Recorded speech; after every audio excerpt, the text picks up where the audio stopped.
Weed. Actually, that's where I saw you, Nero. Yeah, It's at like PAX East. just for a moment.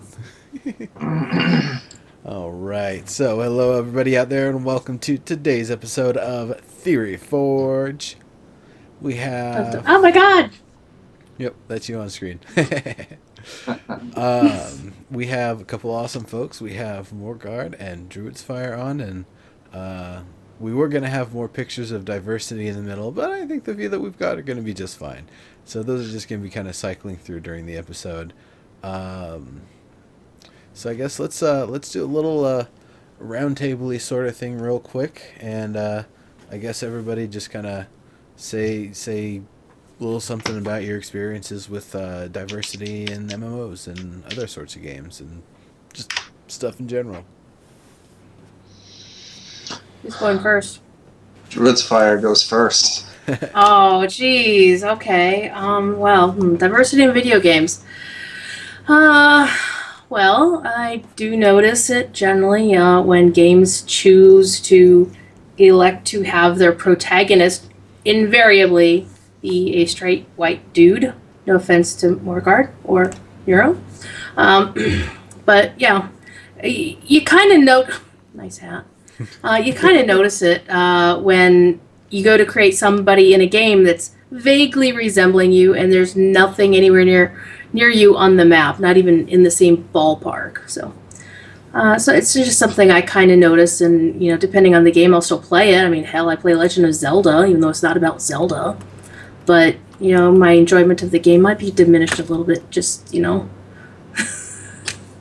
Nice. Might be a little bit diminished by what the choices are, if there are any choices to begin with. So. Mm-hmm. Though it's kind of funny that you bring up Legend of Zelda because I always think of the fact that polls have shown Link is one of the most favored characters in the LGBT community. It's because he's young and has that like boyish good looks and stuff always, and at least one sector of the community definitely prefers Mr. Link. He's pretty hot. I'm not denying that. As a straight lady, I like Link, but I'd like to play as the protagonist. I still I thought it was more charming. I've drawn art. I've always thought the best cosplays I've seen were females actually, especially that one gal who was was a violinist, I believe. That Lindsay Sterling. Yeah, that worked great. So how about you then, Morgard? Well, I mean, being a sometimes game designer, of course, this is a thing that comes up in my professional life as well as just playing the games as well. I would say as a player, I tend to gravitate towards human characters in games, even when I can choose other races. And I tend to pick a male because I kind of had, at least in MMOs, I would say that every character I make is some kind of echo of my original Morgard character that began in Ultima and carried over into the original EverQuest. So most of them are echoes in some way. So they tend to be male, light-skinned characters, human characters. And I don't play that for a feeling of comfort, probably just something, that character that I always want to role play some kind of echo of. But obviously I play other games where either because the character choice is something else that's not available to me. But otherwise once in a while I dabble with alts and other things, being to try out other races, but that's mostly to check out somebody else's starting experience or see how that is. So, but as a designer, this is something that you need to discuss and something that comes up. And as with anything else, the choice of how much diversity you have in the game when it comes to characters is a matter that you kind of have to budget and you have to plan for. So it's not as, a simple question of, should we have diversity or not? It's a matter of, well, we'd like to have diversity. What's it going to cost us in terms of production and all these other things? So that's one of the discussions that you have in the game making process. Yeah, that is definitely a it's an interesting sort of thing because it's one of those things where you might have the best intentions but not the best budget or time frame. So you gotta cut corners, and then maybe as a DLC or a later sort of content. Oh, we did that with a global game jam project. The first one I did, I worked with Gordon Bellamy and a whole bunch of real superstars from the IGDA Los Angeles chapter, and the game that we made, it started as male character. It was called single player game, and you were being a player. After you finally get the things and get the girl, you would immediately see the next girl and start like trying to get in her, and when you start trying to get with her or whatever, with, not in, sorry, wrong word, you would have the previous one chasing you. Facepalm. So basically, as you keep on playing, you've got more like pissed off ex-girlfriends chasing after you while you're trying to get the items for the next one. So we eventually changed it up. It's like, you know what? You can choose male or female for either male chasing male, female chasing female, male chasing female, female chasing male. It had all gotten upgraded after the global game jam, because that's only 48 hours, and that's not enough. What we even put in 48 hours is freaking amazing. We got a giant team, though. Nice. Well, some MMOs are creating their design from the ground up to be diverse. I interviewed the designers for a game called Utherus at PAX East, and one of the things they did was create the rigging for their characters so that it really didn't take much more work to make a guy or a woman. And what they did is something that not many games out there do, which is they created a gender identity slider, where as you moved it back and forth, it made the character, in the middle you're androgynous, on the one side you're female, on the one side you're more obviously male. And I thought that was a really interesting way to do it, and it works for their game. It wouldn't work for every game. For example, Star Wars: The Old Republic, as much as Lucasfilm likes to preach diversity, whatever, the simple fact is the way the game is designed and how the story arcs progress, the romances you have, technically, you could work it so it could, work with either gender, but they didn't. So they're pretty locked into, if you're a male, you can romance X, Y, Z characters. If you're female, you get, A, B, and C. But depending on the game and how it's, how the actual design doc begins, I think that will actually lead toward something that where you could build it right into the framework, rather than doing like what Ubisoft did with Assassin's Creed and got themselves in a whole, pile of hot water because they didn't design from the ground up, and then all of a sudden everybody found out, oh hey, you don't have female characters, what the hell? And by that time it's the horse has already left the barn. There's no way to fix it because, as Morgard said, there's no money for it. They did plan around it, and therefore, they're trying to pick up the pieces afterwards. Right. Yeah, I felt, as much as that the whole Ubisoft thing was, not handled well by them initially, I kind of felt for them a little bit, just in terms of, again, knowing, like, man, they deal with such high detail models. And that's the thing, like, the higher the detail you have, the harder it is, the more expensive diversity is, let me put it that way.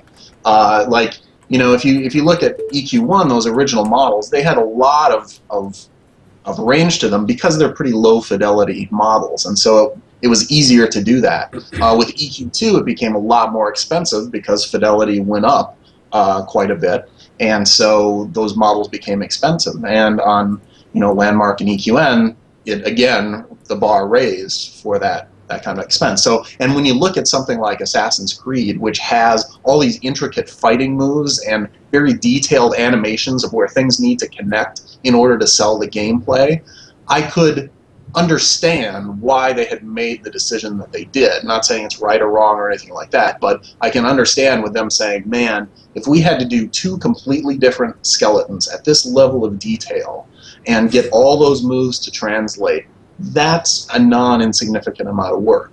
So again, not saying it's right or wrong, I'm just saying I could see where they were coming from when they made that decision.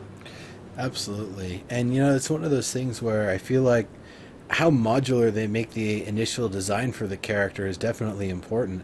Hypothetically, you could use a male and female with the exact same skeleton and just swapping out the meshes for the different parts. When I think of Unreal 3, that's how it worked. Everybody's basically the exact same size and proportions, male and female, relative to the race, the faction that they come from. So of course the human looking ones are gonna all look like that beefy power armor look, versus the undeady whatever weird people. I believe we're a little bit more. I can't even remember what that Necrons or whatever. They're I believe a lot more slimline, and they had these weird like double ankle or whatever, it's high ankle or whatever kind of almost hoof like feet. Look really weird, but. I guess one of the other things, now thinking of another first-person shooter, and that had some really big problems with not having that level of modularity, was combat arms. It had two problems. One, the female character models' hitboxes were actually smaller. Mhm. And two, the actual frame was more compact. The way they were postured and positioned and how they stood and everything was actually narrower anyway. So even if the hitboxes were the same size, they still were positioned in a more slim shape most of the time. So they'd still be harder to hit. So between both of those factors and the fact that you could only score a nut shot on the male characters, a lot of people rolled females and just preferred the female characters. You get all the advantage from it.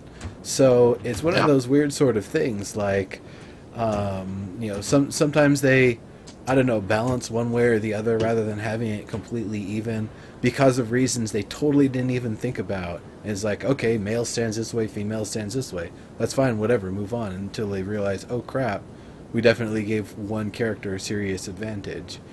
But I guess going back to the subject of modularity, I think of like if I was making characters using Mixamo or something like that, it's literally the exact same skeleton and you're piping all of the exact same animations into it.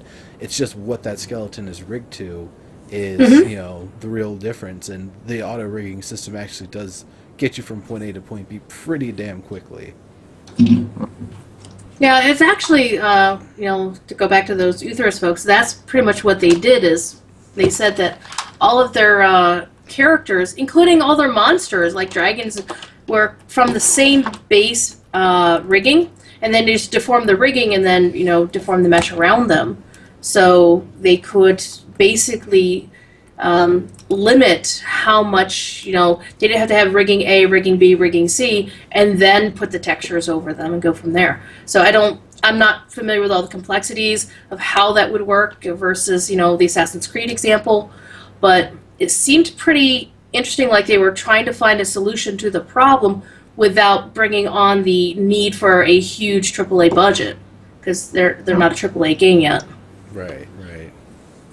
Yeah, I think trying to do some tech solutions like that is certainly a promising effort. I haven't seen it pay off yet as well as handcrafted, individually done animations and rigs and all that kind of stuff. But certainly it's getting way better than it was in the past. So that would be great if technology does reach a point where it can be a good solution for being able to inexpensively introduce a wider range of body styles and types like that.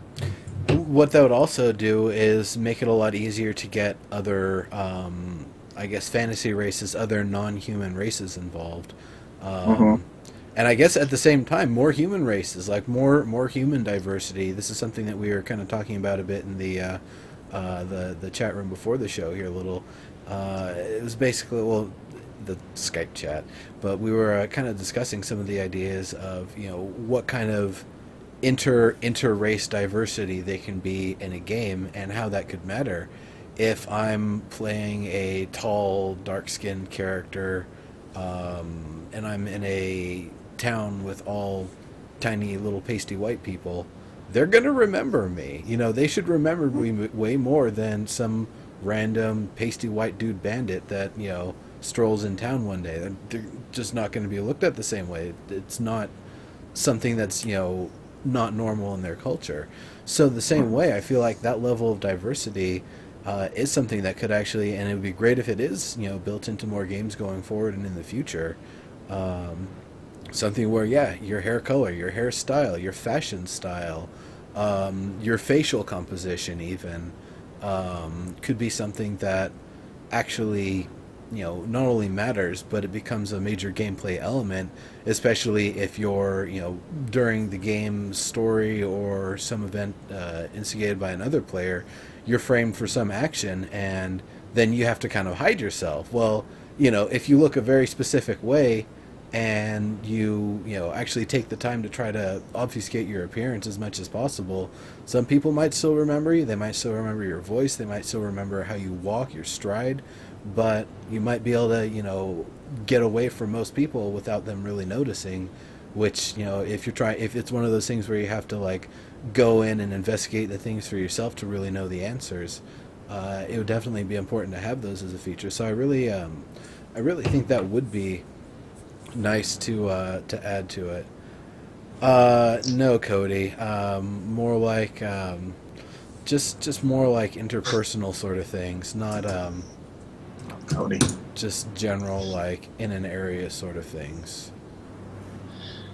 Yeah, it's an interesting notion, but it also depends on the game, and it's one of those things that it has the potential to cause weirdness on a massive scale.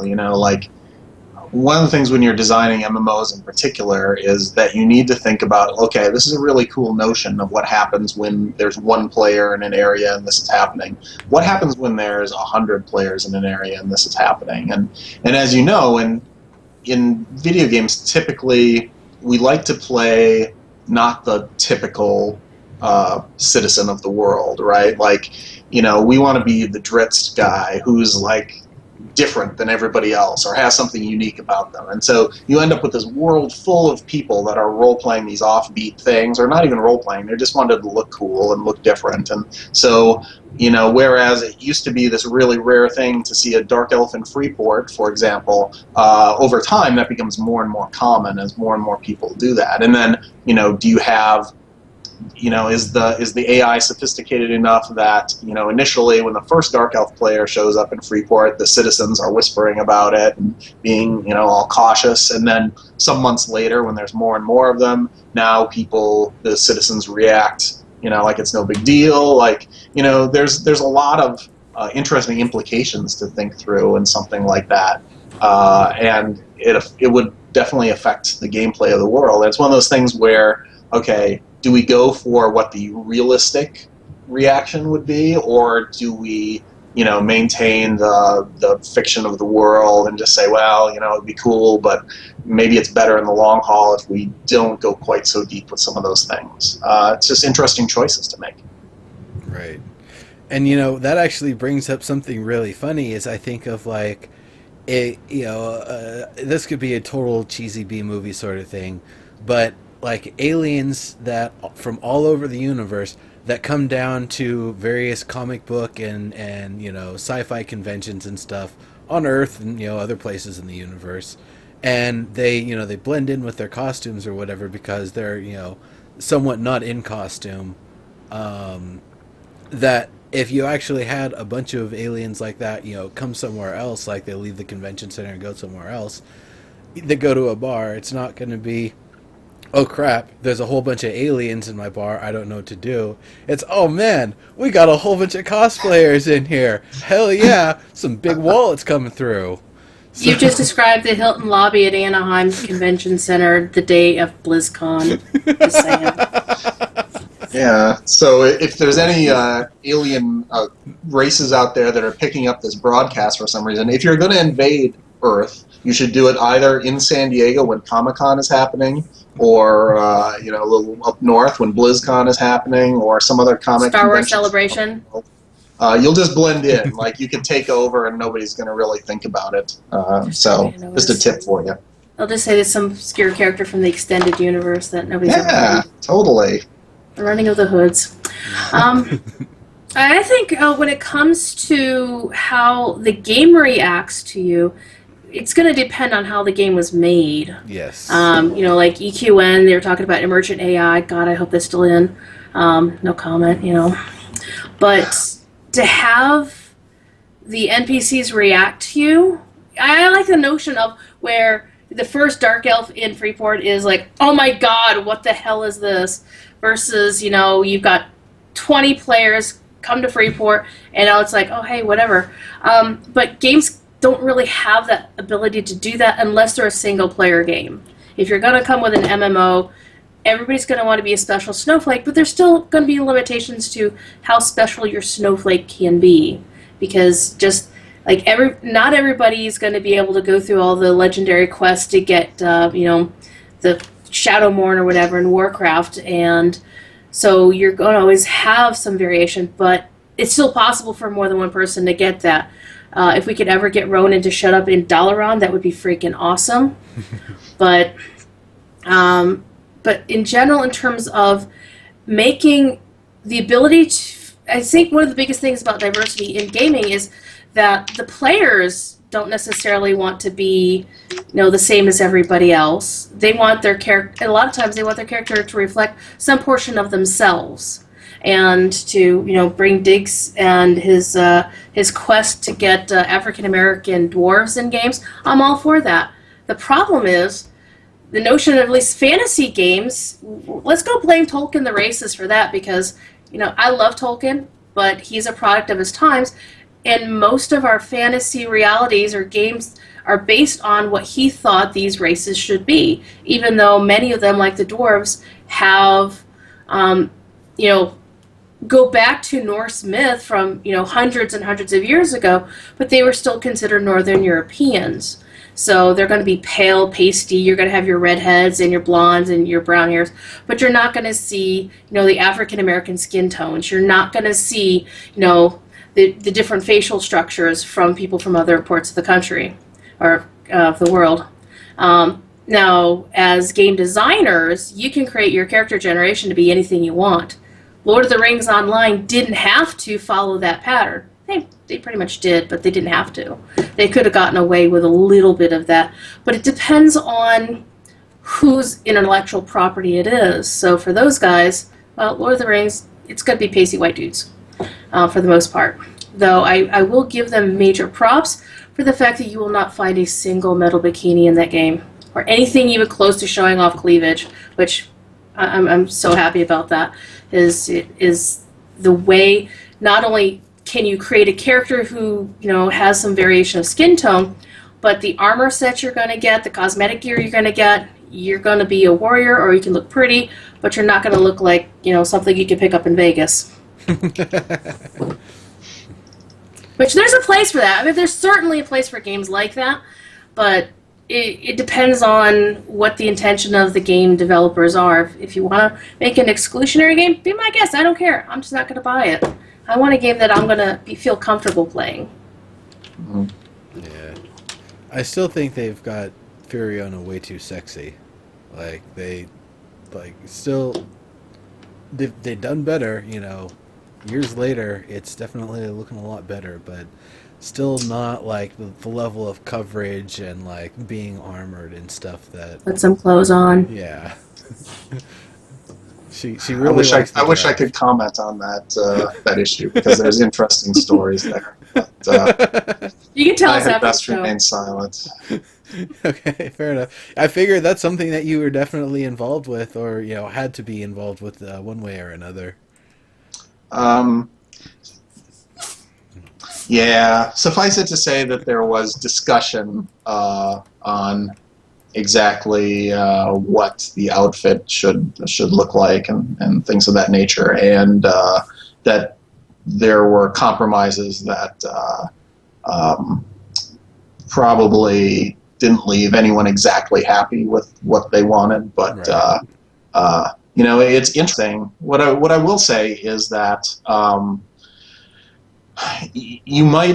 some people might expect that it's always the straight white guys who are pushing for skimpy outfits and bikinis, and that's not always the case.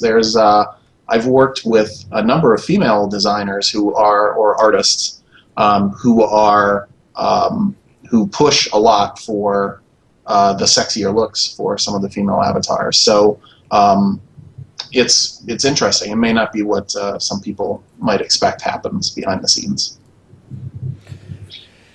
Yeah, thank you for the good, I guess, explanation of non-answer, because I know you can't. We know you can't talk about it because especially because you just told us you couldn't. But definitely a very well worded and I guess politically safe way to describe. I've had extensive media training to know how to say things without actually saying stuff, and sometimes that still leaks through.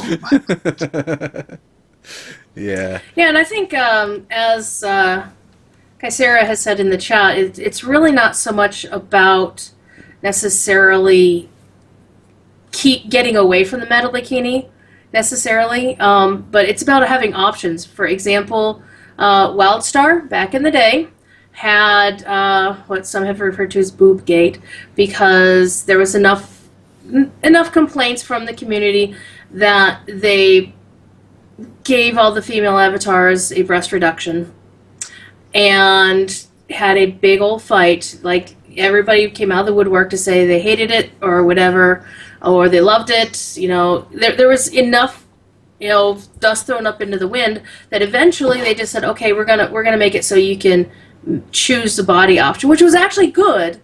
Personally, I didn't like the original Avatar because I'm not a big fan of over-sexualizing your characters, whether male or female. In general terms, it happens to, all gender identities, but more commonly to women. Let's face it, that it is what it is. So the notion of having options is always, in my opinion, the best option, pun intended, simply because it lets more people pick what they want. Because again, just because I don't like metal bikinis on my female characters doesn't mean that some other lady loves them.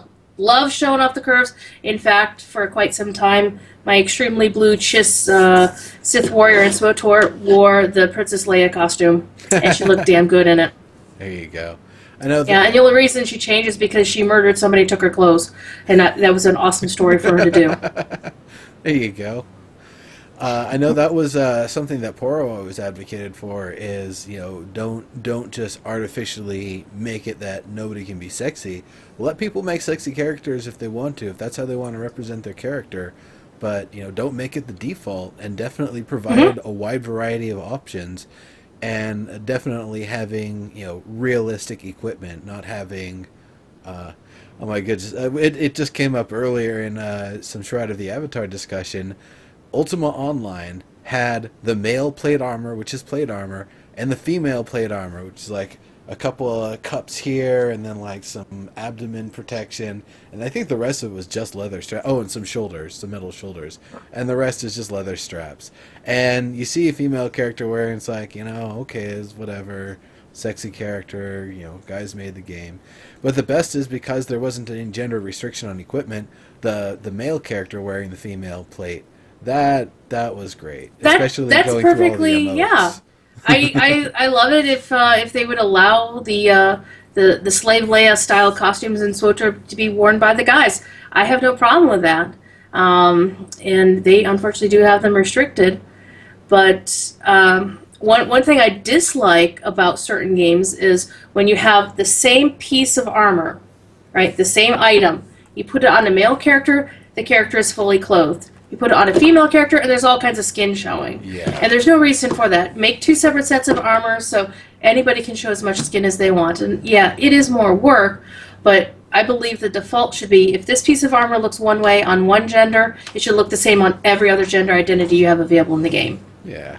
And this once again goes back to that point of modularity. That was actually one of the things that the Unreal 3 engine really shined with, It showed really well in I can't remember the name of it. It was a really good game for the Wii, but you had each piece of equipment you put on had all the different components of it that you could add or remove if you wanted. So you could have the chest armor and then just have one shoulder removed and like the maybe the arm on that one. So you've got like that kind of badass one arm is free to do stuff and one arm's armored to deflect things, kind of gladiator look. And you could do further variation if you wanted to with like really every piece. Or another one on Unreal 3 engine that had great, and still anybody can jump in and check it out.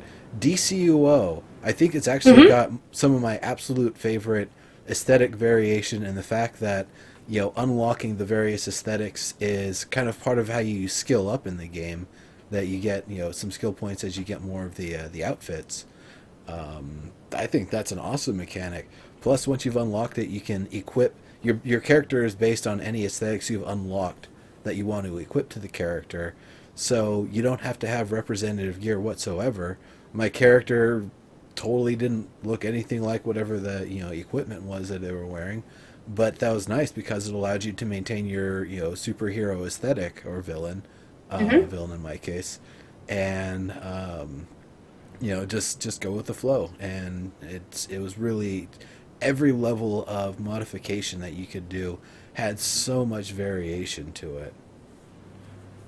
I think games like Final Fantasy XIV have, games where you can spend hours just building what your character looks like. The Dragon Age games, Mass Effect, they're really big on it. And they're also really big on diversity in terms of story. That's really not something we've talked about a lot so far. And I think diversity in story is often overlooked in favor of what your character can look like. Because when I write characters for a story, I don't pick what color their skin tone is or what country they're from. I start with building a character with like, who is this person? Are they a good witch or a bad witch? Do they have flaw? Everybody has flaws. So what drives this character? What is their motivation in life? Think about all those things that would go through an actor's head as they were going to play this character on stage.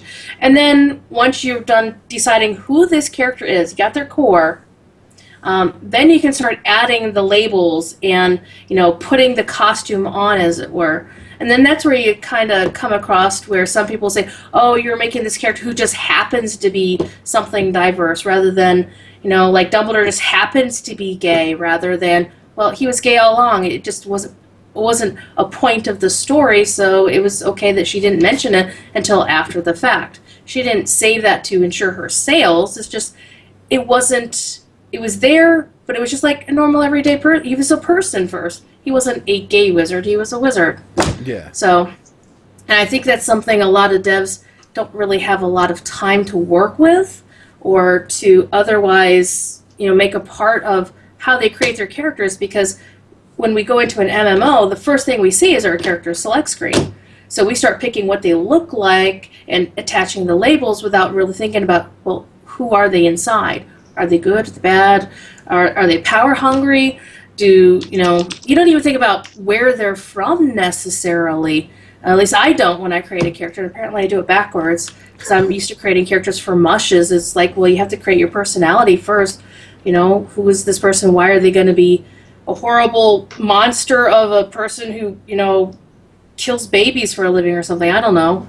Or why they're, a person who will run into gunfire to go save somebody. And so you don't get that when you start an MMO. You just see what your character's going to look like, and then you start deciding who they are afterwards. And it always seems weird to me. Yeah, gosh, once again, that reminds me of one of those documents I wrote like a couple of years ago. The ancestral lineage, actually, it was kind of designed with this question answer sort of system where you, like a few games have done it in the past.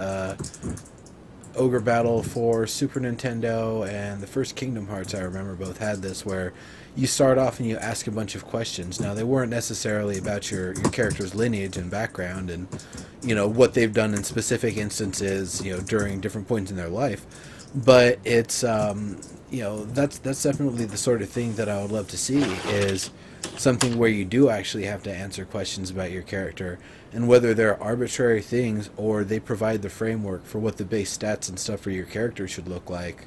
I guess if it's going to be something like that, it definitely have to be either arbitrary or zero sum sort of thing that you can't you can't end up making a more powerful character than someone else because your character was a bully who liked to go fishing and took out the trash for their chore, or some whatever, just as examples. Um, But yeah, definitely you're right. That story, and then the other thing is that story generally isn't written in a way that is reactive and responsive enough to work with that kind of variation. It's usually made in a very linear way, and if there's going to be those sorts of variations, it's going to be basically like almost like a D&D campaign. It's still the same, the same DM, and it's still the same campaign. It's just how they, introduce the character to the situation so that it resolves to the same endpoint and the game can continue. Is that's changing a he to a she for a male versus female character or whatever, as just a very simple example. Or using in Elder Scrolls, they'll use the races. The common name for them to describe someone, especially if you're being like dismissive or trying to be rude to them or something like that. It's like, hold thy tongue, blah blah blah, instead of saying their name, or being more respectful. Hold thy tongue, blood elf. Because we don't want any of those guys to say anything.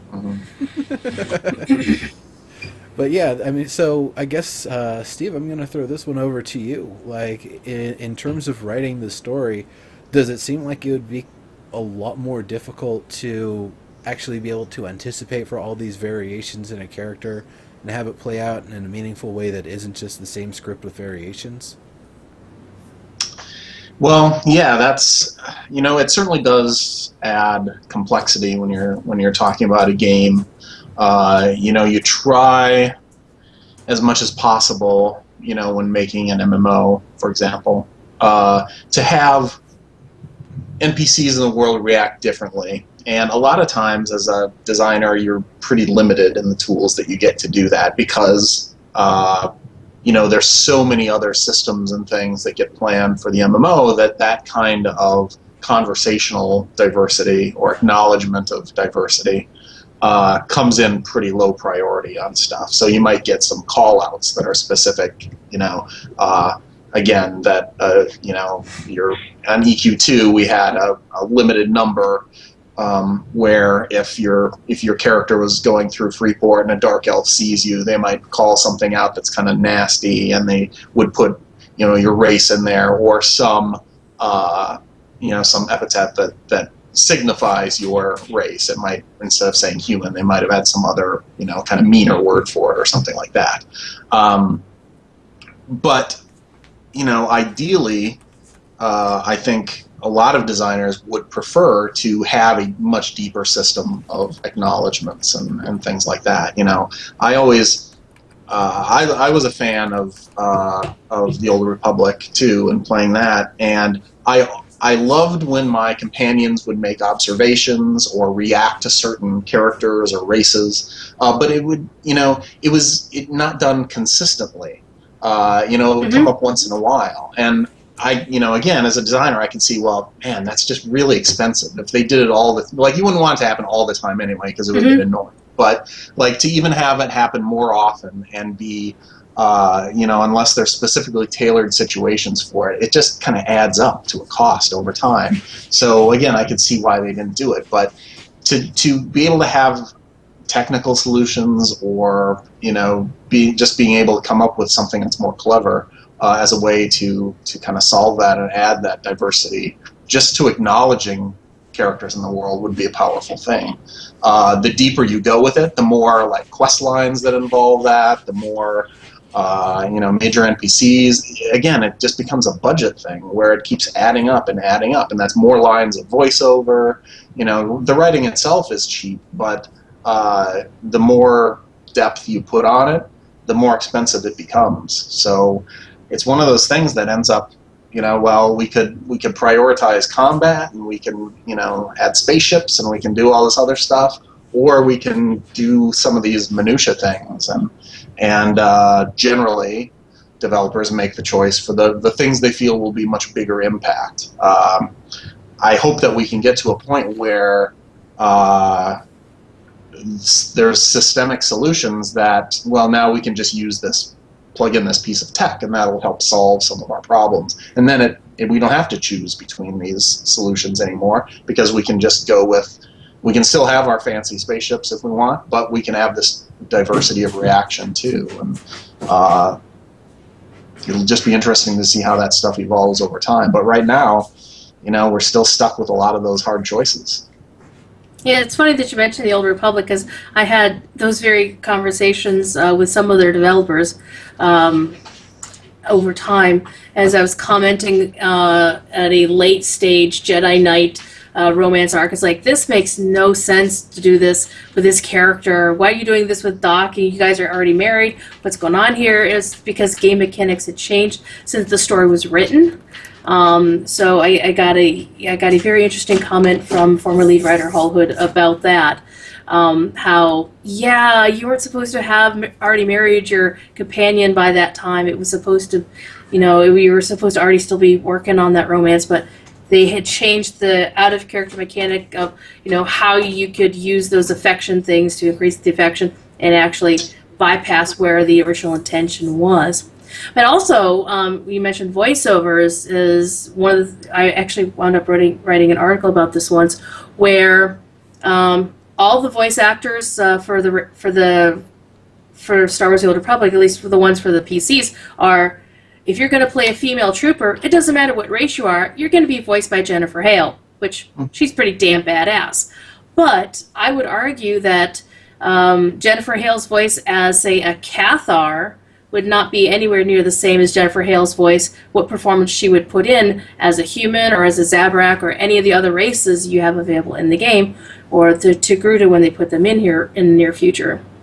So just thinking about how they would have to re-record all those lines of dialogue for every single race, and they were already the largest voiceover project in any game. I mean, they got a freaking Guinness World Book record for that.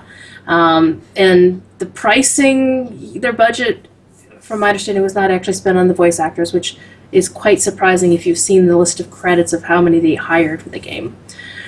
But it comes down to immersive, how immersive that is. And unfortunately, it kind of falls by the wayside when you're mentioning various races, but you're not hearing the sound of that race for that particular character that you're playing. And again, I love Jennifer Hale, but when I play her as a Cathar trooper, she sounds exactly the same as a human trooper. Yeah. And so it's kind of weird for me.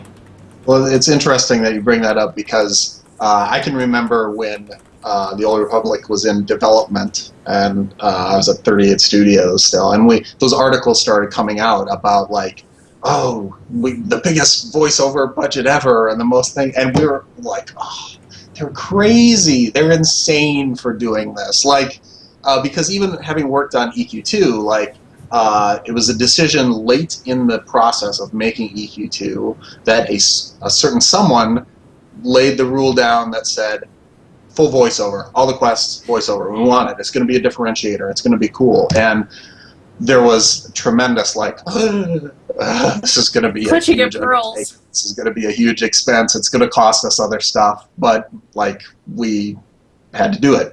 So when I heard that the Old Republic stuff, which I knew just based on previous BioWare games was going to be a whole, tier of complexity higher than anything we tried doing on EQ2, like I was like, oh my God, this is a decision that has weight beyond even what they realized at the time. And, in subsequent interviews, post-launch interviews, I certainly picked up on the realization from that team that, wow, they really did bite off perhaps even more than they, with all their experience, had even thought of handling. Well, they were not used to making an MMO. They were used to making single-player games like KOTOR. Mm-hmm. Well, they had a lot of MMO people that should have maybe known They better. had some, but I think But part of their, it is what it is. But man, I loved the game with what they pulled off in there. I thought they did a Mhm. tremendous job with the performances and the storylines and stuff. But again, how much more, if they had really wanted to do it the way I'm sure many of them wanted to, they would have had different performances by the actors for each race, or multiple Okay. actors for different races for the same class. And there was just no way. There's like no Mhm. way that's going to happen. Well, you Uh, could have just hired James Arnold Taylor and Dee Bradley Baker, and yeah. you've got a cast of millions. And the install on your hard drive would be like 8 times what it is now. Its own Yeah. considerable size. Yeah, a lot of voice Uh, files, just a few. Yeah, it's and that kind of comes back to a point where about diversity in characters and stuff. Part of the problem is that when you make a game that has a whole lot of races, in a way, your diversity goes into the races rather than diversity within the races in a lot of senses. So, like, if you made a game that only has human characters, you can make different body sizes, you can make a lot of different skin tones, a lot of different customization options to really represent the breadth of humanity that we get in the real world. But when you also have a couple different kinds of elves, and you have dwarves, and you have halflings, and you have gnomes, and ogres and orcs, and all kinds of other things, you start thinning out that diversity because, well, how are we going to make a barbarian race feel different from a human race? Well, we have to kind of limit some of these customization options and say, well, barbarians can get these things, and humans can't get all of those things. Maybe there's some crossover, but we've got to keep some things individual for each race. And the more races you have, the smaller each individual race's slice of the pie becomes. Otherwise, you lose the diversity that you have among races, and then what's the point of having done all that? Right. So it's again choices that you make and costs to those choices. Yeah, kind of like the Forsaken in World of Warcraft, even though they're led by a fallen high elf, they are, if you create a Forsaken in WoW, you can only be a human. Despite the fact that Sylvanas theoretically could go and start raising, people of other races, all of a sudden your art asset budget has exploded. And I'm sure the artists would love to have additional job security, but Blizzard might not want to pay that kind of money, even though they've got it, hand over fist. And it's not even just paying the money and stuff like that. It is also, there's only so many animations you can load in memory at a time, and so many models you can have, and so many textures you can have. So, like, as you're running, particularly in an MMO, when you get all the different possible combinations on the table, it can get very expensive and start affecting the performance of the game. So again, there's some of that depends on the tech that you have, but it can add up really quickly. So it's not just a matter of, they could just spend the money and do it. In a lot of cases, there's other limitations that they run into that cause them to choose not to do that. DirectX 12, man. It's got some stuff for that. But maybe. No. Yeah, there's an app for that. Yeah, maybe. We'll see. We'll see. Hopefully. Yeah. No, they I think they have an in-character reason to limit it, at least for those guys, just to make sure that it has some justification in the game, rather than saying we're not going to spend that kind of money, our tech can't handle it or whatever. Well, and there were, you touched on the Forsaken, the Undead, but we would always get questions. Inevitably, in the EQ universe, someone would say, "Well, you have half elves that are half human. Why isn't there a half dwarf and a half ogre and a half orc and a half, all these things?" And then what's the other half? Yeah, what's Then you start going in like 1/3 this, 1/2 this, and and a slice of pie on the side. Yeah, right. But I mean, So I would play a dwarfatar, dwarf minotaur. Yeah, but you run in you run into these weird things like that, and you either have to come up with a story explanation for why it isn't so, or why it is, or you try to avoid them, and it's an imperfect world, and until we get I'm sure that Neuro could, or probably has, in his lineage system, devised a genetic randomizer where if a dwarf and a minotaur do in fact mate, that the number of chromosomes of each and the genetic material will have certain properties and will cover the wide range of dwarfatar or minorf possibilities arise out of that. So I'm putting this on the shoulders of Neuro here to solve this problem for us. And Yeah, he's got enough time on his hands to do that, sure. yeah, I wish. I'd love to have that much time on my hands again, but paychecks is paychecks.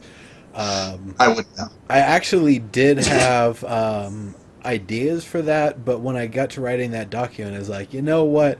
I think I'd rather let them figure that out, because I'm sure the folks working on the project probably have a better idea of what races can actually breed with other races and produce viable offspring or infertile offspring. Like, I always thought half elves were like kind of the mule race, that they can't ever breed, that they're one way or another, and if they can, it's gonna just come out really weird anyway. So that was I thought one of the trade-offs that came off with it. I don't know if I necessarily read that in any lore. That was just my assumptions. Well, you got two things that are close enough. It's a miracle they even make something to begin with. Mm-hmm. Just like Mr. Spock in Star Trek. Diane Duane wrote a story to explain that. It was actually quite interesting. Wow. Well, at 38, I wanted to address that kind of stuff in the story, so I just made it so that the races couldn't intermingle in that way and produce offspring. The only exception being the dark elves and light elves, and we had a story for why the dark elves had become dark elves, like every fantasy story does, I suppose. That sounds familiar. Did I read an ebook about that recently? You may have. I certainly. I don't know. I think your name was in the forward. It wasn't the same reason, but I wanted to come to the same conclusion, which was that if a dark elf and a light elf did reproduce, it would be a dark elf offspring all the time, because it was just easier that way, and it also fit the theme of the race. There's one weird thing that I feel like would be a side effect of that, is that there'd just be rampant sexual promiscuity from the races that can't actually interbreed. And it's like, oh, so you mean we're not just going to be producing a whole bunch of rabbit litter? Well, damn, let's just get down. So yeah, and that I suppose that would actually possibly be a thing. Either that, or it's the sort of thing where it's like, ugh, you even touched a so and so, you're disgusting. That depends on the cultures. And that's another thing. Depends on the cultures. It could vary from town to town. Actually, that was something when you were saying earlier about like variation within just one race. I mean, I think you can just go up and down like any major highway and experience a lot of different culture in each town. Where I'm at here is actually not quite, Los Angeles. Northern area of Los Angeles is different than downtown Los Angeles. Going up the 5 freeway or something. There's so many different cultures I'm going to be coming across, and that's just in one region. So there is definitely a lot of variation there. Yeah, and that's actually one of the things that I thought would come up that Diggs might bring up. In a way, because in a way, when you're making a game, again, an MMO in particular, you usually have to paint at a certain level in very broad strokes, right? So you say, well, all dark elves have these certain qualities about them, and they tend to look at this race this way, and this other race this way, and this race this way. And, you can certainly have diversity when it comes to, like, well, there's this individual dark elf who doesn't believe the same way as the rest of his race, or there's this clan of dark elves that lives over here that have rebelled or broke away, and you can do that sort of thing. But the problem is, if you don't if you don't paint with those broad strokes, then people won't understand them, and they won't appreciate the differences when you do encounter the one or the group or whatever that is different from the norm. And so in a way, you almost the swaths can be too broad sometimes, and the generalizations can be too broad. But what I've at least found in MMOs is that players tend to make themselves the exceptions anyway. So you don't need to introduce a ton of exceptions in the world to get that feeling of, well, clearly there's dark elves who don't operate the same. There's good, noble dark elves that are all happen to have DRZ in their names. But there's, because I see them as I play the game and I interact with them. And so you can kind of project that, the things you encounter with players onto the NPCs in a way. So whereas in a realistic game, you could argue that going down the road, each Dark Elf village should feel different from one another. There should be some that are more tolerant, some that are less, all this kind of thing. But you're not making a world simulation most of the time. You're making a game. And so those broad strokes come in handy for that, especially if you can rely on players to provide the differentiation for you. But then that actually does kind of bring up something I was about to say is, why is the town there to begin with? What does that specific area have? Is it defensive? Is it a specific resource or set of resources? Why are they even there to begin with? And that's a good way to start on, what the culture is about. If it's some very rare resource, yeah, they might be very sheltered and, closed to outsiders, or they might be really open to outsiders and just know that, yeah, you can make a decent buck here, but we're still the ones subjugating you, and we're making a hell of a lot more off of whatever you do here. So yeah, if you want to mine diamonds, sure, you'll get some diamonds out of it, but we're keeping the good stuff. You're just getting the crap, and that sort of stuff. Or something that's like a fishing and trade city. That's going to be you have to be as open and welcoming as possible and that sort of thing, because you don't want to drive your business away. And you don't want to be attacked by, a giant navy because you pissed somebody off because you're on the coast and you're kind of vulnerable from multiple angles at that point. So it's, there's definitely a lot of reasoning for, where something is at and what's associated with it would be a good reason to, kind of drive things about the culture, even what materials they make their clothes out of. Whatever, if there's differences of religions, what religion they practice in the area, what imagery from that religion they use, if there's like a specific shade of blue, like the lapis lazuli or whatever, that was very popular across Europe for a long time. That sort of stuff. Yeah, Go ahead. Go ahead. Well, I was just thinking in terms of the fact that, game devs are in essence making worlds out of whole cloth. So theoretically, they can make anything any way they want to. They don't have to start, we're going to bring in something, we're going to bring in the Spirit of Diggs right here, saying that your dwarves don't have to be, white dudes. Though I think Magvadas had said in chat earlier, it makes a lot of sense, scientifically, that if your dwarves are going to be underground, they're not going to see a lot of sun, whatever. But you can also come up with a reason, some fantasy magical reason why your underground dwarves are all black dudes, and that's perfectly fine. And I think part of if you're down there for long enough, it's going to be a natural thing. Your skin develops to be darker, so that way you're easier to hide in the shadows. Well, there's that, but generally, if you don't get a lot of sun, you get pale. pasty white. Yeah, well, yeah. But no, I'm just thinking in terms of you can create the rules, so why not have a race of people who look, like the skin tones of Native Americans? Why can't you have where the default skin tone of a race was like Southeast Asia? You can do that, and you can build your cultures around that as necessary. But I think part of the problem is that not too many developers are willing to start from that. They're going to start from what they know, and of course, we're going to go back and blame Tolkien again, because most fantasy series, to be fair, take a lot of their inspiration from Tolkien and what he wrote, and he wrote what was familiar to him. So it does take a lot of willingness to see outside that box to, get around what we are used to from having, 80 years of Tolkien telling us these are what these races look like. And so you're going to get situations where all of a sudden you're enacting the play Othello and the cast is black but Othello is white.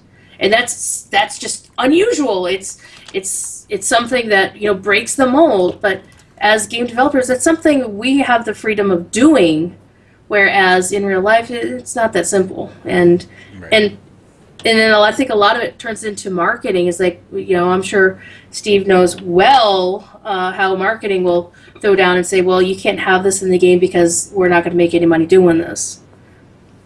Mm-hmm.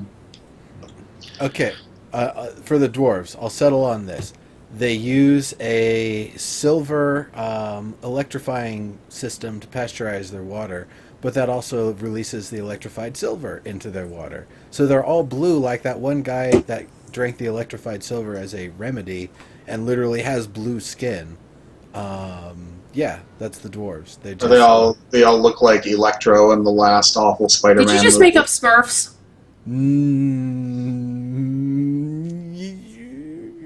No, because there's more than one female.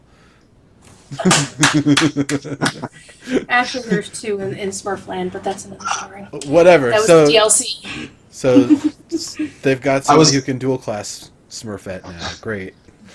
I was gonna again. I was hoping that Diggs was going to be here because he always he's an Amalur fan, and I was going to talk about the dwarves that we had in that game because he brings up dwarves a lot as an example. Mhm. And I brought it up.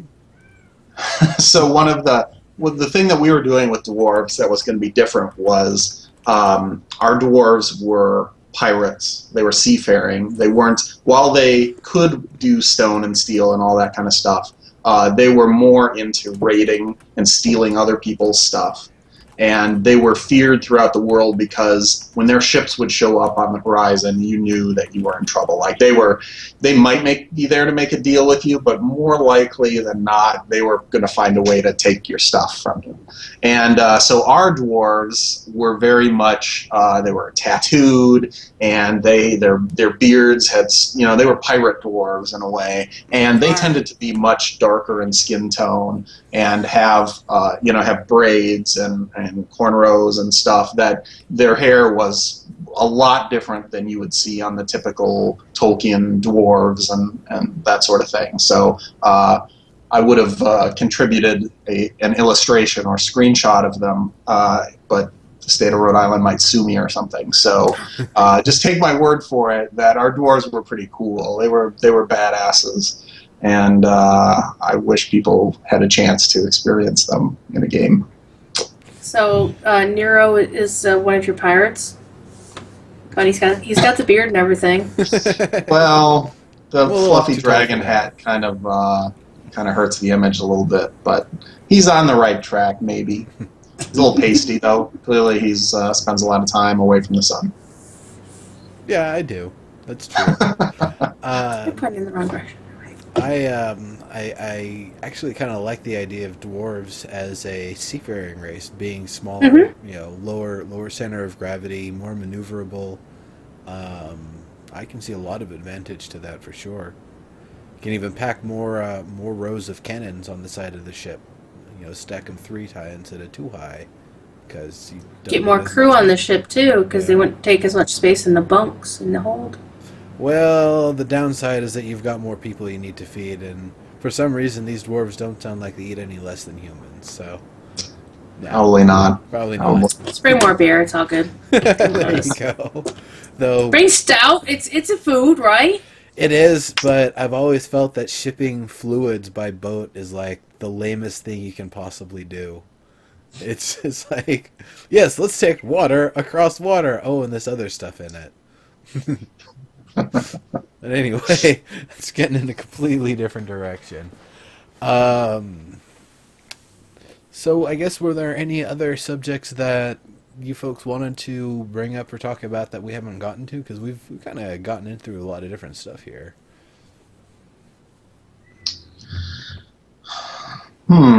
Well, we talked. I think a lot of our stuff focused on probably visual diversity over more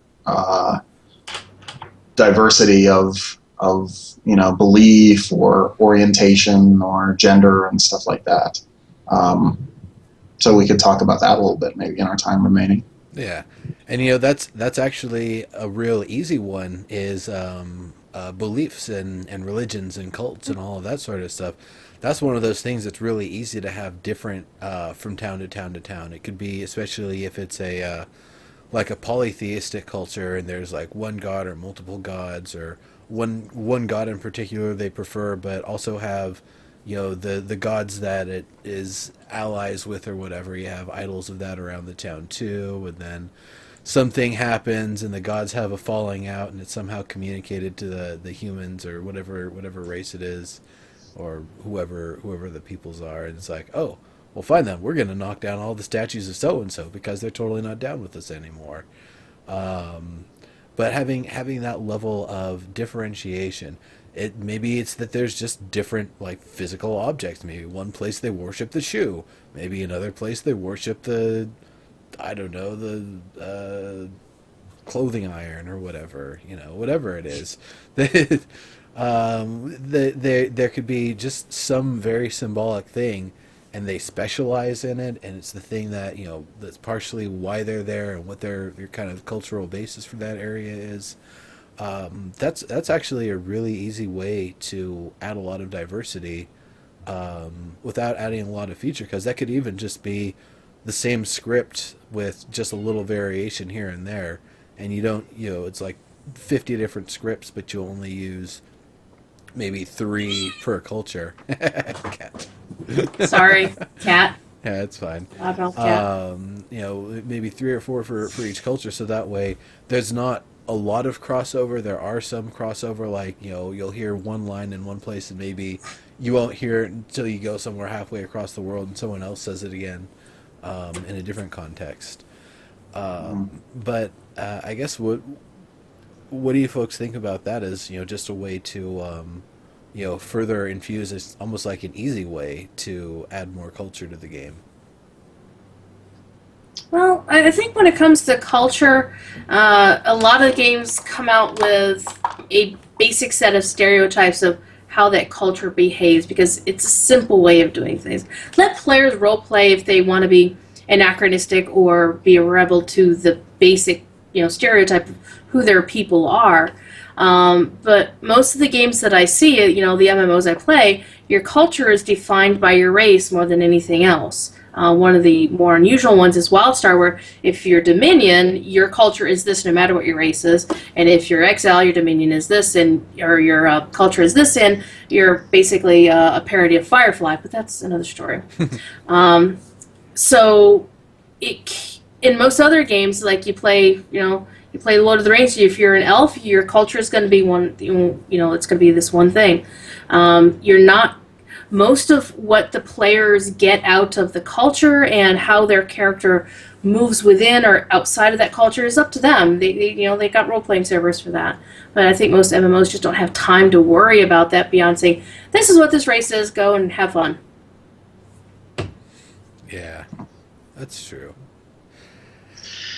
Yeah, I think I would probably disagree with your religion idea a little bit, just because this is one of those tricky things where, especially when it comes to MMOs, people often express they really want your choice of religion to be meaningful in all these different ways. And again, if you were doing a simulation, it should be really different, and people should react to you differently, and you should be able to adorn yourself, because in the real world someone might react to the fact that you're wearing a cross or a Star of David or whatever the religious symbol it is. People have a reaction to that. Some people react positively, some people react negatively, and that should be how the world works in the game. If you look at Game of Thrones, there's several different main religions that happen, and I think he does a really good job showing how people of different beliefs react to people of those other beliefs in different ways. They have certain reactions to them. People look at the cult of Raholor, the fire priests and stuff, as being kind of these crazy, out there kind of people most of the time.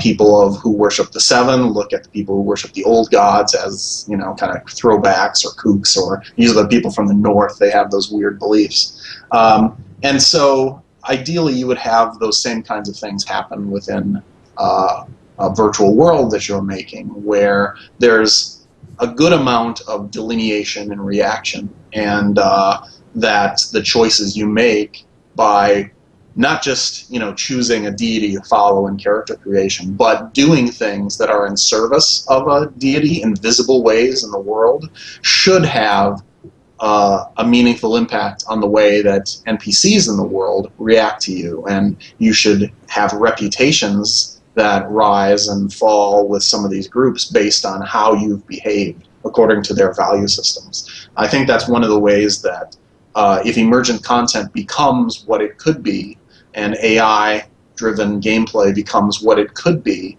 that we'll get to those places where there can be a lot of interesting diversity and reaction to things that your character has done in service of gods and powerful beings like that. It's definitely more, as a player, it's definitely more interesting to me to play a game where I'm not sure what will happen as a result of my actions. And I get to learn, and I'm like, oh crap, that was a bad idea. Let's go down this other path instead. And most games don't really give you that opportunity. Even, something relatively complex like Star Wars: The Old Republic, where you could go light side, dark side, or neutral in many of your choices, you pretty much can see which one goes where. But if they did it where your dialogue wheel only had, what your character would respond, but it wouldn't tell you which one you were going down. I mean, you could pretty much tell. I mean, dark side versus light side. But most games don't really give you that sort of flexibility to let your character maneuver around like that. You do a quest, and like you play Warcraft, you do a quest, it's not going to change how anybody reacts to you. And, that it is a product of its time. So that's why the emergent AI system is so intriguing to me as a player, because it's like all of a sudden I don't know what's going to happen next. I don't know if this is going to be good for me. Do I need to backpedal? Do I need to keep going down this path all, full speed ahead, damn the torpedoes and everything?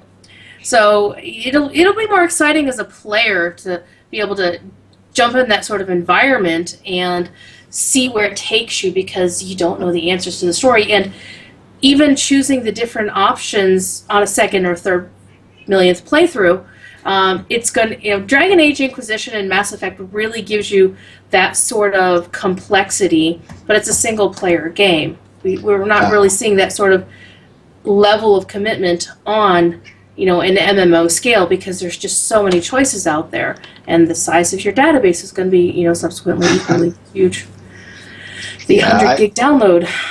I think it gets very problematic in MMOs, because what you're doing is building a character that's intended to last for years. And so people get very hesitant about making the wrong choices for their characters. Mm-hmm. Whereas, I like playing Telltale games, and they often present you with these decision moments where you have to, you have to insult someone or be nice to them or steal a thing versus leave it alone, or like whatever these choices are.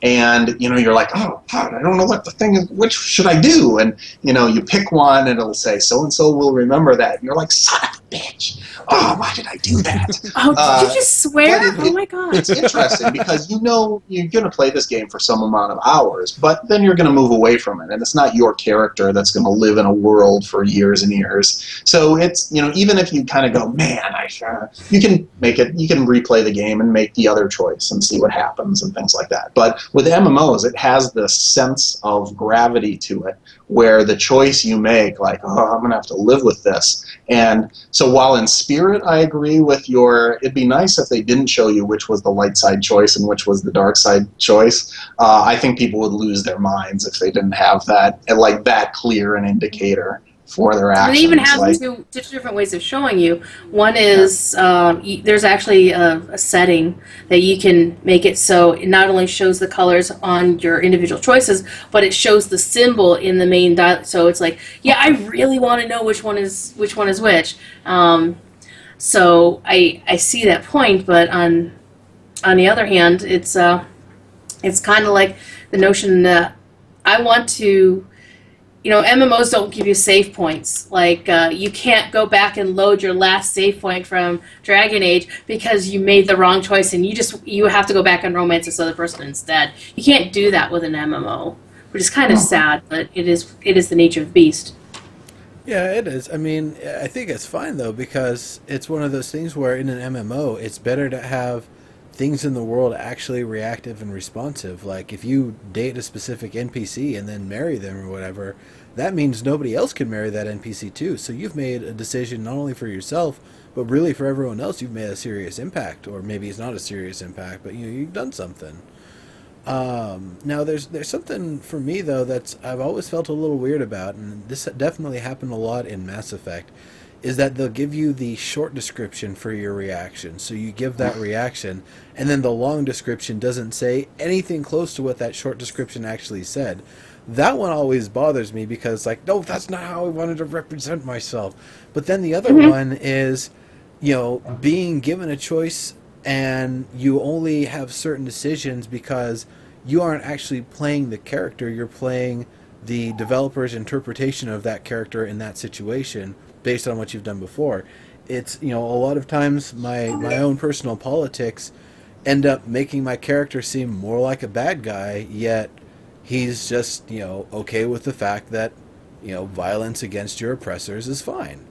And it's like one of those, well, they didn't show us any mercy when we were starved in the streets. Why am I going to show them any mercy right now? Sort of things. But then it always comes off, it's like, oh, you are truly the brutalest of murderers among us. Oh, noble whoever. It's like, once again, it's... I'm making the decisions I feel are right in the context with the character, the way I'm playing them. But the way that they've been written to be played, it doesn't work out the same. It ends up you're just like being a jerk or whatever. Or yeah. not, for me at least. Yeah, I get frustrated in those moments too, where I make a choice assuming like, oh, that sounds like a pretty neutral kind of thing, or like, sounds like a positive that I'm saying. And, then Shepard says some real dick line instead. It's like, oh, wait, I didn't mean to come off that way. Like, that sucks. Why'd you write it that? And then I feel like I've been fooled by the writers and like I got cheated as a player. And I don't like that feeling at all. I like it to come through clearly that what I'm doing is, and I think you don't need the symbols on there to make it so black and white, but it needs to be well written so that it's very clear that like you're being a jerk with this response, or you're being a nice guy with this response, like whatever that is. Right. Yeah, I think a lot of times, at least for I haven't personally played Mass Effect. I did just recently buy all three. I will get to it eventually. Where you can pretty much tell, for the most part, the way they constructed their dialogue wheel, they trained their players to know that the top option is generally going to be your light side option. The middle one could be either way or neutral, and then the bottom one is the dark side. It's generally the way they construct it. It's not always, but most commonly, your jerk moves are going to be choice 3. Just saying. Yeah. They would do it. They would switch it up just often enough. They had to be on your toes, and still you still had to read them. But yeah, I do know. Well, at least in terms, you can speak more of this than I can, Steve. Is the notion of how players take your characters and do things you completely did not want. For example, I do happen to know the person who created Kira Carson for Star Wars: The Old Republic pretty much despises the fact that players will stick her in the slave Leia costume because that's not how he created that character or intended her to be played. Yet, that's what people do. So as you as a creator, how would you deal with that besides, as rather large tall bottles of alcohol? Well, I think that is a matter of maturity and experience for the MMO developer, because once, like, if you're doing this job for MMOs, especially, like, you're giving up control. Like, that's the nature of the beast. You have to assume that some amount of players are going to do they're going to push things as far as they possibly can and do these extreme things. So, like, I get where someone would be upset by choices like that, but you have to just go, well, yeah, that's what happens, you know. And hopefully, when you make, like if you made a decision where you said, you know what, we have this slave Leia outfit, and we're going to let male avatars wear it just as much as female. You know that you would go into a hub, and there would be all these dudes wearing slave Leia costumes, doing dances and choreographed and all this stuff, and a designer who goes in there and is like, no, this is terrible, I never thought of this. Like, come on. You're an Well, MMO. they knew that was going to happen. Yeah. No, They that's have going to to like happen. it. Yeah, no, it's definitely gonna happen. So we got some questions just real quick. We've only got a few more minutes. So first one is from Cody. Do you think picking female or male should impact gameplay, like plus strength for a male, for example, having attribute variation based on gender? Hmm. Are you making a world simulation, or are you making a game where PvP needs to be as balanced as possible? Like, you know, these are choices you make. You can do it either way. If you want to make the game that is as realistic as possible, yeah, make females have generally less strength, make gnomes not be able to be warriors. Like, you know, you go through this cascade of choices like that. But if you want to make a game where, look, we just want things to be as even as possible, and we don't want to, what you realize is that in an MMO, people are going to game the system, and they're going to play. There's going to be a lot of people who play more for statistical outcomes than role play outcomes. And so, if the male ogre is the best warrior, then you're going to get lots of male ogres, even of people who might make a different choice if they could make a different choice. So it just depends on the game. I don't think there's a right or wrong answer. Gotcha. Drew? I think if you're going to make any concession to play balance, especially for PvP, you have to have, for example, the hitboxes have to be the same size, unless you're deliberately going to funnel players into the notion where if you want the smallest hitbox, then you better play a Chua in WildStar, which they don't do it that way, by the way. Then yeah, you're gonna pick the rodent every time, because it means these big hulking Granok aren't going to hit you half the time because they're swinging 5 feet above your head. Well, I mean, even with that, there's also, I know in WoW, there wasn't really that much stat variation between a fully armored gnome and a fully armored Tauren. But I know trying to click and trying to visualize the position of the Tauren versus the gnome's hidden under that Tauren, basically. Like, so that's one way where size does actually sometimes kind of matter, and min-maxers do sometimes kind of like. But the thing that I thought of when the question came up was this recent video I saw. The Flexatron comes up at some stadium, and you got this guy's broy dude is showing it, and then this gal behind him absolutely ripped, like physical fitness to the max. She just starts flexing. He sits down. He realized, oh no, I'm flabby compared to her. Like, it was hilarious. It was pretty awesome. So yeah, it's like, on one hand, I could see that. On the other hand, Be a judge. I feel like, yeah, there's definitely a lot more. There's a lot of women that are stronger than me out there, and there's a lot of guys that are even in worse shape than me out there. So it's one of those things that, like, it's really hard to even say if that's even a viable sort of thing. I could see if you're trying to do a realism simulator, maybe it's the rate that you gain strength, and maybe your absolute maximum peak strength, maybe, and muscle and body mass. But I also think of, like, fighting under those conditions. If you've spent the last however long of your life just, like, lifting weights and getting in shape, yeah, they can strap the heaviest armor on you possible, give you the heaviest weapon possible, and you're gonna get your ass kicked by someone who actually has, like, a year's worth of training. So, well, it's interesting. Like, look at boxers. So if you put a middleweight or a welterweight in the ring with a heavyweight boxer, the heavyweight is going to kill them, like in the short rounds. If the welterweight can avoid punches and dance around and last into the later rounds, the welterweight could win because the heavyweight has expended all their energy. Yes. All that extra strength and mass they have, the more they punch, it weighs them down.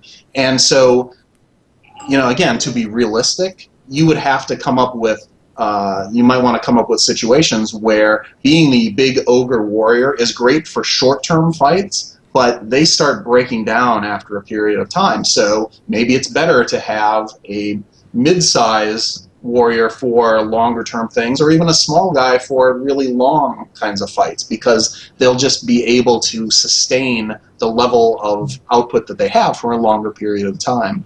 That would be interesting choices. I mean, having a navy of all battleships, yeah, they're all battleships. They're going to be able to deal out a lot of damage, but how are you going to deal with all the other stuff?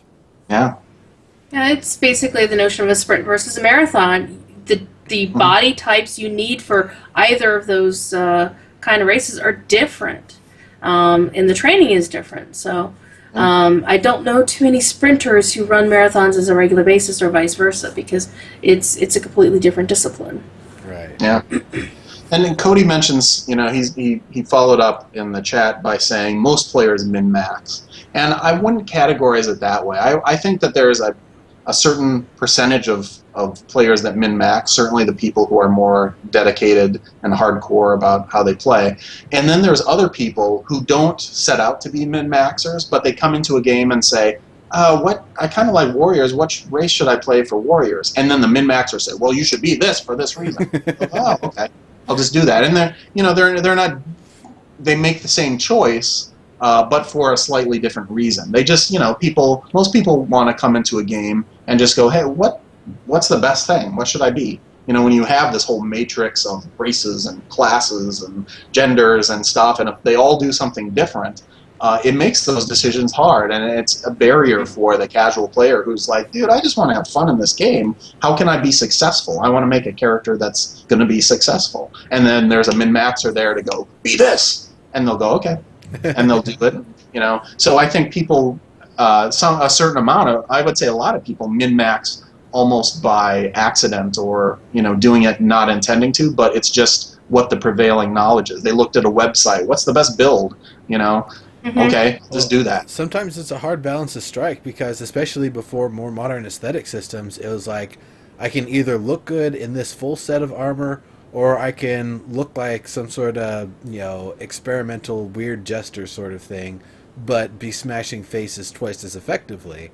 And, it's like, well, either you are going for stats or you are going for appearance, but you aren't going for both. That was the earlier days of WoW.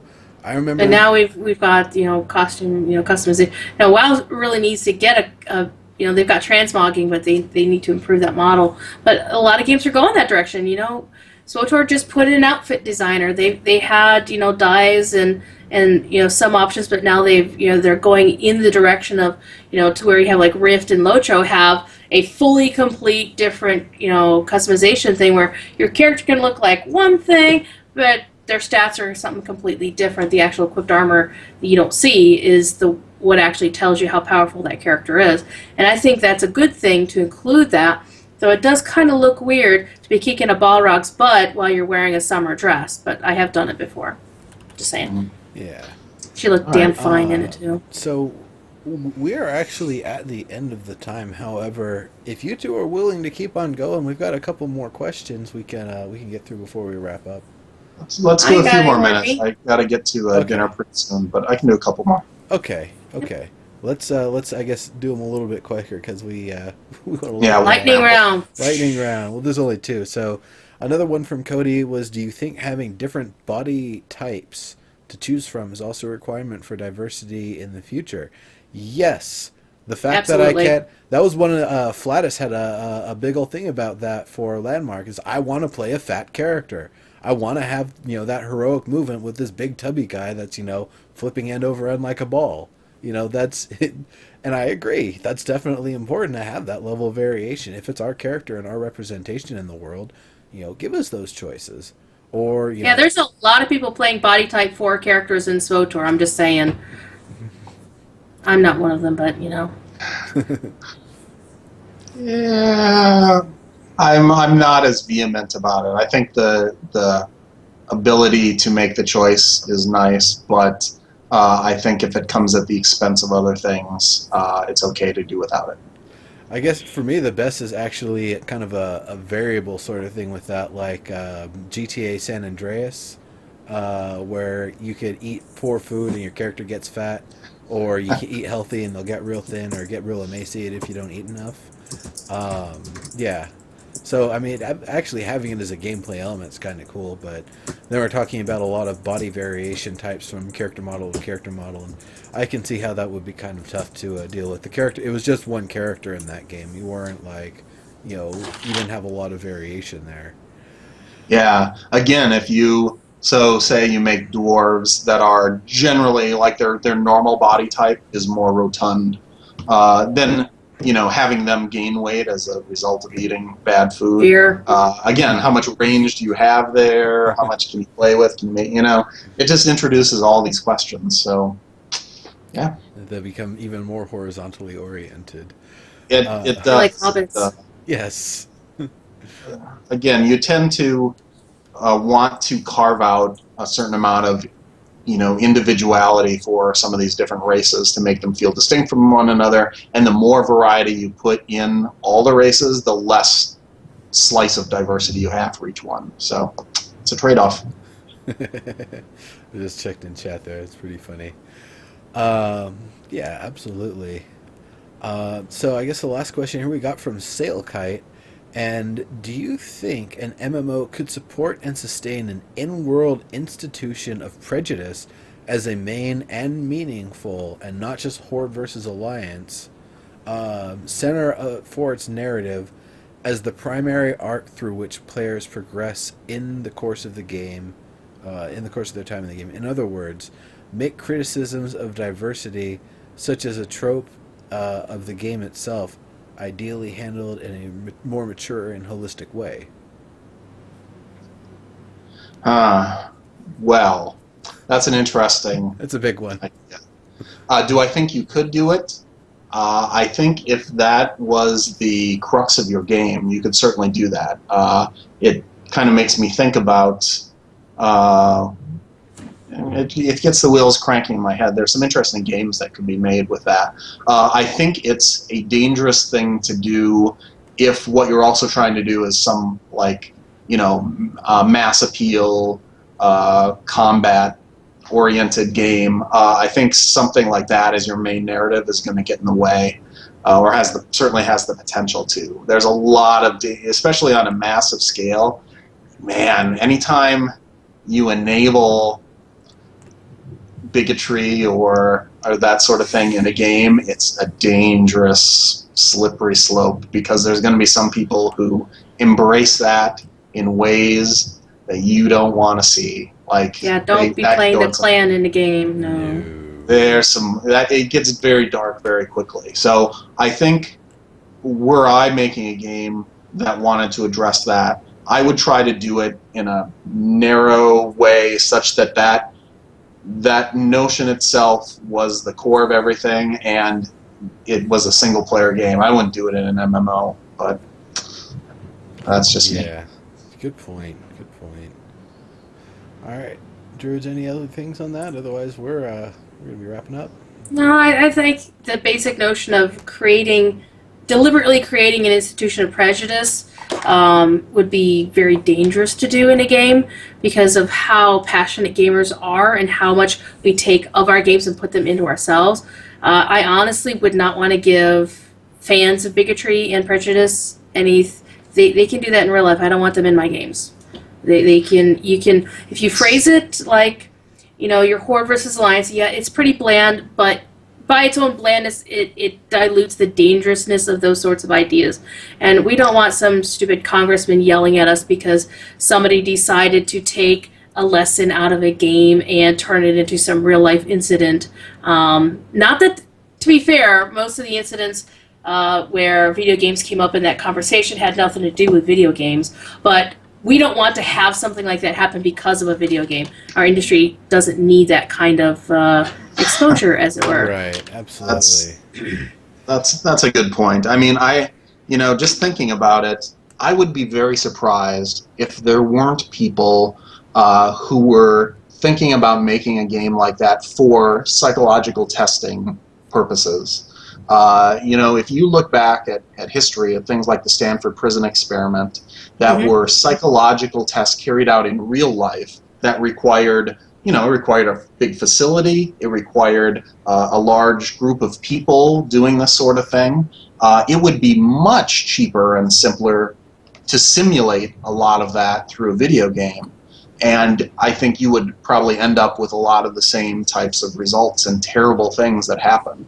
Hmm. So I'd be very surprised if someone isn't working on something like that for an experimental purpose, for a research purpose, because I think you could use something like that to reveal a lot of truths about human nature. Yeah, I mean, because with a game, there's no theoretically no real world consequences for what people do. So people are going to, for example, let's take Warcraft when they launched Burning Crusade. I remember going, creating the first Blood Elf, and they had these little cat critters. There's no reason to kill them. People would go around and kill them just because they could do it and there wasn't any consequence.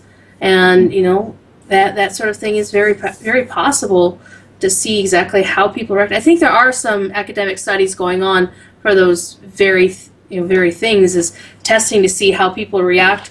Will they, it's the classic question: if you could get away with murder, would you do it? Mhm. I mean, that question has been part of psychological studies for decades. And Yeah. my follow up question to that is who? Because I can think of people. Oh, I can think of people too. Uh, that. sadly, I think that things like Gamergate and just how the internet reacts to things in general provides us plenty of evidence to what happens when people live without repercussions. So we probably don't need video games to Help. further prove that point. I think there's enough research and academia available right now to prove that stuff. Hmm. Sadly. Or the WoW disease, the one that everyone was intentionally spreading to other people, and Uh, the Oh, that CDC one, that was studied it. fun. Yeah, That was totally fun. it was, but it was Actually, I think definitely that led to like one of the academic studies. Was it that did. whole Yeah, incident. no, CDC definitely investigated it and it did what they could to learn from it and kind of pandemic spreading and stuff. The one thing I will say to that question, I could see that being a very specific regional thing. Once again, the trading port town, definitely no. Absolutely not. But that diamond mining town, oh yeah. And they might be very upfront that, oh, you're just a so and so. We'll still give you a piece of it. We'll still let you work here. But at the end of the day, we have all the rights. We have all the property. You can't own anything. That sort of stuff. Like And working for DC Comics, or probably Disney, I would imagine. Disney, or Um, Marvel Comics, or any large conglomerate is when you create a character, you sign the rights over to the people who are publishing it. yep. So I could definitely see that sort of thing, but only in a regional sort of thing, and it being a major point of discussion could definitely come from it. Like all the other towns, there's always you're talking to people, and it's like, oh, those damn northeasterners or whatever. They're always down on all the other people, and telling some anecdotes or whatever. Yeah, that I could definitely see going in, but definitely not as like a worldwide sort of thing. That you're right. That would definitely start to create some really serious problems. Um, yeah, so that's about it. So I guess let's do some final wrap ups here, and then we'll be heading off. So Steve, why don't you start? Um, Man, I feel like we could probably talk for many more hours about this topic because it is one that touches more and more people. And I think that one of the really nice things that has happened in the last few years, especially, is that more and more attention has been paid to diversity. And the thing is that these issues have real impact on people's lives. There's people fighting for the right to marry one another, and there's people who still have to deal with the implications of being a couple where one is a different color than the other. And these are things that are playing out in America and that still play out in many countries around the world. And it's something that we as human beings are going to be dealing with for a long time. And video games are a form of art where these things can be examined and they can be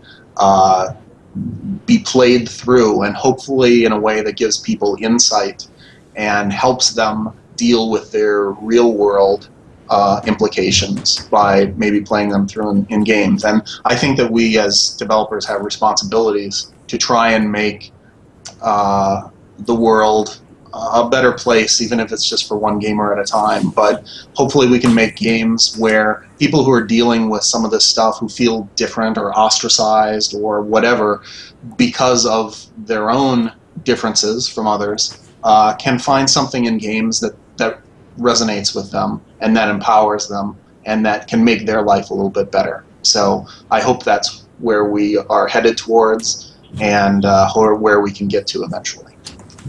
For sure. Yeah, I would definitely agree with that. One of the things that I noticed in various communities is as soon as a game adds something to open up the representation, even something fairly simple as including, same-gender romances in a couple of quests in Star Wars: The Old Republic, the same-gender romance community just went completely nuts. Yeah, they said it wasn't enough, and it wasn't. But the fact that they felt that there was something in that game that appealed to them, that, did resonate with them, that they felt like more of a real person because their form of entertainment takes them seriously, and makes them, gives them the hope that, so as video games go, so eventually real life will go, where people will see stuff like this and realize that, people are people. There shouldn't be any second or third class citizens here. Everybody should be able to see something of themselves or be able to play a game and feel comfortable playing that game, and to feel like there's something of them in that game. And I think that's the core of diversity, and that's why I call it inclusion. It's like, and the marketing folks, honestly, they should take this and run with it because, marketing and publishing, it's all about money. It's a business. So you would think that the number of people that would jump in and, buy your game and buy your DLCs and whatever will increase the more options you give to include more people into your market. It's kind of like the whole thing where, Disney is coming under fire, Marvel's coming under fire because you can't find toys for Black Widow. And you've got Mark Ruffalo, the actor of the Hulk, saying, I would like some more Black Widow stuff. And Disney made a decision ages ago. It's like, no, we got the girls' market cornered with, the princess stuff. And, I'm going to hoist a finger off camera to that notion. But the notion that they could increase their market share, increase their revenue simply by doing something fairly simple, it's just a shift of paradigm to say, yeah, girls can be heroes too. We're good with that. And, to make that voice, to open up these doors to other people, it's going to say, yeah, I can be who I am. I don't have to, pretend to be something I'm completely not. Because, they're video games, so it's not like I'm going to be a blue-skinned space goat wielding a sword and holding a shield, but I can see some of myself in how the Draenei behave, because, they put something of myself in that race. That sounded way more awesome till you said what it actually was you were talking about. Oh, sorry. I just wish that we lived in a world where, because I agree with you that introducing that sort of those options does open you up, does open your market up. But unfortunately, what it also does is it gets people who say, it shouldn't be that way. That's offensive to me. That infringes on my beliefs. Therefore, I shouldn't need to see that, and therefore I'm going to protest what you do. And I think that's something that stops that inclusion from happening much more than just it's it costs us money to do it, so let's not do it. I think that people are afraid of the backlash, and it doesn't.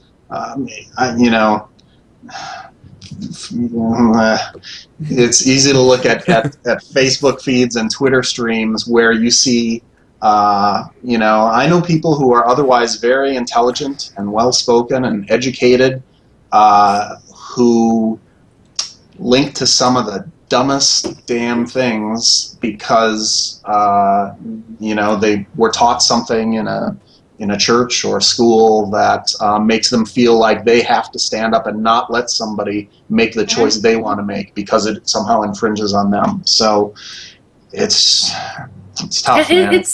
It is definitely tough, but I think that we need to get over that fear. As a game culture, we need to stand up and say, "Hey, guys, you want to have your exclusionary games? That's fine. Go make your games. That's cool. We just want to have ours too. So that way, everybody can have fun, and we're all playing games. I mean, that's the important thing. We're all playing games and having some fun. And I think if we don't phrase it like we want to take your toys away, which is that big gaming kerfluffle seems to imply. I'm going to keep my other thoughts about that to myself. But I think it's obviously going to take time and it's going to take effort, but there's got to be somebody who's going to be brave enough to stand up and say, okay, we're gonna add this to our game. We're going to do this to try to include these other people. I mean, BioWare does it by dint of their writing, and they've got a massive, massive, passionate fan base. If other companies started making, it doesn't have to be like a big jump from one planet to another. It could just be tiny steps, a little bit here, a little bit there, and snowball, avalanche, and that kind of thing. Yeah, it'll take time. It will, definitely will. So that's it for the show, everybody. Morgard, thank you very much for coming on. Druid's Fire is awesome having you on. Diggs, unfortunately, was unavailable. Sog had some stuff going on. Phantom X had some stuff going on. I mean, everybody had some stuff going on. Technically, I had to kind of skip out from work for business stuff to handle this, but yeah, whatever. So really, really appreciate it, and we'll definitely have to do this again when we've got more of the crew together, because this is definitely a great subject, and I really do want to hear what the rest of the folks have to say on it. But I'm sure Diggs would have a lot to say, far more eloquently than me, and I'm honestly a little bit disappointed he wasn't here. So Diggs, show up next time. I'm invited. Yeah, you wanted to be here. We'll schedule that again. Definitely, we'll definitely have you on again here. But one last thing, two last things. Definitely anybody who's into Revival, into games that have role-playing, having, what your character is and how you play your character actually matter. Revival is the game that's trying to do that. So tune in on Sunday at 1 p.m. Pacific time for Revival Cast. I believe episode 9 or 10 now. It's been rolling along pretty strong here. And the one other thing, I just had them on Wednesday night. On Who's Gaming Now, it was the developers from Midboss making the game Read Only Memories, and they very much emphasized how much diversity is something they really wanted to make a part of the game, not this character is this because they're this. It's everything about the character, and that's just one aspect of them. Mm-hmm. So the demo just dropped recently. There's the link for it. You can find the demo there. You can get through, I think, the first 2 chapters of the game. And it's going to be a great project. It has a lot of cool stuff to it. If you ever played the old game Snatchers for Sega CD, it's 1988 Hideo Kojima. It's very much themed, like the style of gameplay based on that. So if you like that sort of thing, definitely check it out. If not, it's still very much relevant to the conversation here. Definitely worth checking out and playing a little bit.